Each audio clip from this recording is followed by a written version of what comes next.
Hello बच्चों, स्वागत है आप सभी का आपके अपने YouTube channel Manish classes Kolkata में।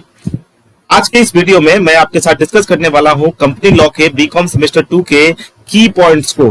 तो आज का जो ये वीडियो है आपके लिए बहुत ज्यादा इंपॉर्टेंट है, क्योंकि कुछ टाइम के अंदर ही आपका एग्जामिनेशन शुरू होने वाला है और इस एग्जामिनेशन से पहले आपको क्या करना है, आपको जस्ट ये वीडियो देखना है बिना स्किप किए। तो मेरे आपसे रिक्वेस्ट रहेगी कि आप इस वीडियो को पूरा देखें और अच्छे तरीके से समझे। कुछ की पॉइंट्स मैंने तैयार किए हैं, कुछ की पॉइंट्स को समझे और उसी से आपका काम हो जाएगा।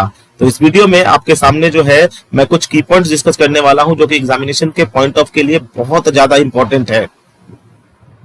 तो चलिए शुरू करते हैं, लेकिन शुरू करने से पहले यदि आप हमारे सब्सक्राइबर नहीं है और पहली बार ये वीडियो देख रहे हैं तो हमारे इस चैनल को सब्सक्राइब कर ले, क्योंकि आने वाले टाइम में जब आप सेमेस्टर 3, सेमेस्टर 4, सेमेस्टर 5 में होंगे तो आपको इसी तरह के कंटेंट फ्री ऑफ कॉस्ट दिए जाएंगे।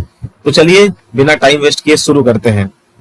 तो सबसे पहला जो हमारे सामने की पॉइंट है वो ये है कि the companies bill 2013 receive the ascent of the president, यानी कि भारत के राष्ट्रपति ने इसकी मंजूरी कब दी थी? तो इसकी मंजूरी दी गई थी राष्ट्रपति द्वारा 29 अगस्त 2013 को। जब ये बिल जो है, जब ये ऑर्डर जो है वो पब्लिश हुआ इंडियन गैजेट में कितने तारीख को? 30 अगस्त 2013 को। तो companies bill 2018 become companies act, तब ये कानून बना। आप सभी को पता है कि कोई भी बिल कानून तब बनता है जब राष्ट्रपति उसके ऊपर अपने हस्ताक्षर यानी सिग्नेचर करते हैं। अब सवाल आता है कि कंपनीज एक्ट 2013 में कितने सेक्शन हैं? तो आप सभी को पता है इसके अंदर 470 सेक्शंस हैं।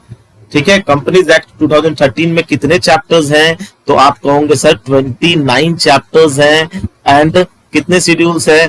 तो 7 शेड्यूल्स हैं। ठीक है। कोई एक कंपनी, जो एक कंपनी होती है वो एक सिटीजन नहीं होती, but it has nationality and domicile. Company की नेशनलिटी भी होती है, डोमिसाइल भी होता है, लेकिन कंपनी कोई सिटीजन नहीं होती।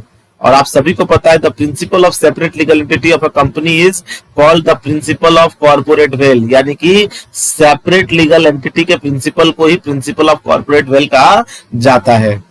अ कंपनी जो है एक वॉलंटरी एसोसिएशन है which is formed to earn profit. Associate company को कौन से सेक्शन में डिफाइन किया गया है? तो कल के वीडियो में आपको बताया था कि associate companies are defined in section 2 subsection 6। Body corporate या कॉर्पोरेशन का मतलब जो है, बॉडी कॉर्पोरेट के बारे में कौन से सेक्शन में डिफाइन किया गया है? तो it is defined in section 2 subsection 11। Important. Next, company listed by guarantee कौन से सेक्शन में है? तो it is defined in section 2 subsection 21। Financial statement को कहां पे डिफाइन किया गया है? ये आपके लिए नया है, तो it is defined in section 2 subsection 40। Now in case of a small company, यानी कि छोटी कंपनियों के केस में financial statement does not include what? Financial statement does not include cash flow statement. ये याद रखेंगे आप, does not include cash flow statement. Next, holding company क्या होती है? तो आपको पता है होल्डिंग कंपनी वो कंपनी होती है, holding company are those companies in relation to one or more other companies, means a company of which such companies are subsidiary companies। ये उतना ज्यादा इंपॉर्टेंट नहीं है। लिस्टेड कंपनी का मतलब होता है कोई भी कंपनी जो किसी भी स्टॉक एक्सचेंज या रिकॉग्नाइज्ड स्टॉक एक्सचेंज में रजिस्टर्ड है। तो लिस्टेड कंपनी क्या है? तो लिस्टेड कंपनी वो कंपनीज है जो कोई भी रिकॉग्नाइज्ड स्टॉक एक्सचेंज में लिस्टेड है। 1% कंपनी क्या है? तो 1% कंपनी में सिर्फ और सिर्फ कितने मेंबर्स होते हैं? तो आप कहोगे सर 1% कंपनी में सिर्फ एक होता है। डायरेक्टर पूछे तो मिनिमम डायरेक्टर भी एक, और मैक्सिमम डायरेक्टर पूछे तो मैक्सिमम 15। चलिए आगे आ जाते हैं। Next, a private company has maximum number of कितने शेयर्स? तो आपको पता है कि प्राइवेट कंपनी में मैक्सिमम कितने हो गए साहब?